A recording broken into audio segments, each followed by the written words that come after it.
When I returned to the White House, Among the more explosive moments, a story she says she'd heard from the White House Deputy Chief of Staff, Tony Ornato, about a January 6th incident with Secret Service agent Bobby Engel in the presidential limousine, nicknamed the Beast, where the president was said to have insisted on being taken to Capitol Hill to join his supporters. the president reached up towards the front of the vehicle to grab at the steering wheel. Mr. Engel grabbed his arm, said, "Sir, you need to take your hand off the steering wheel."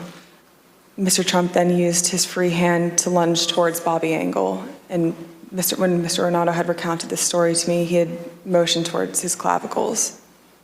Both of these men say they don't remember this conversation happening. How can you explain that? I know what I recall. In this particular instance, I can't climb inside the minds of Tony Ornato and Bobby Engel.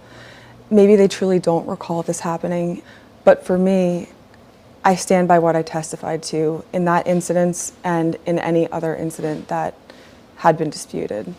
These are Banana Republic indictments. These are third world indictments. In an interview last week, President Trump himself weighed in, disputing her account. Who wouldn't dispute it? She's the craziest account I've ever heard. You mean that I was in the Beast, and she said I was in the Beast, and the Secret Service didn't win. So I took a guy who was like a black belt in karate and grabbed his neck and tried to choke him. What happened? How ridiculous. You admit in the book, you've admitted here that you told less than the truth, that you lied.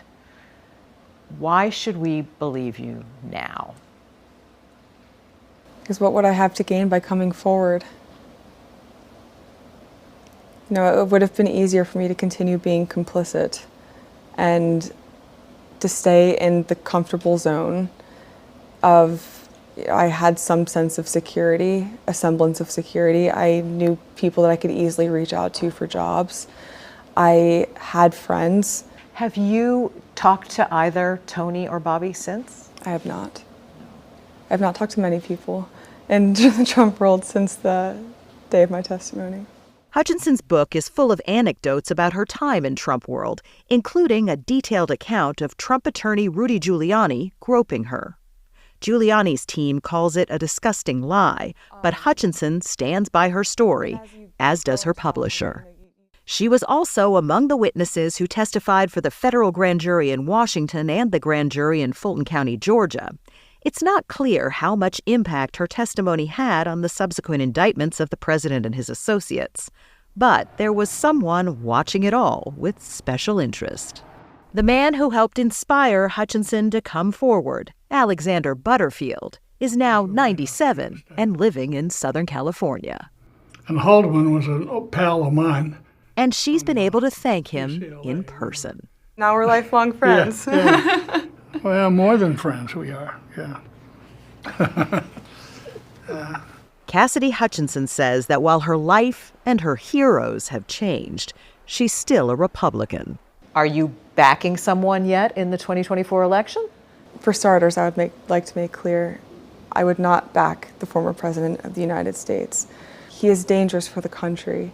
He is willing and has showed time and time again willingness to proliferate lies and to vulnerable American people so he could stay in power. To me, that is the most un-American thing that you can do. I want to begin by thanking Ms. Hutchinson for her testimony today.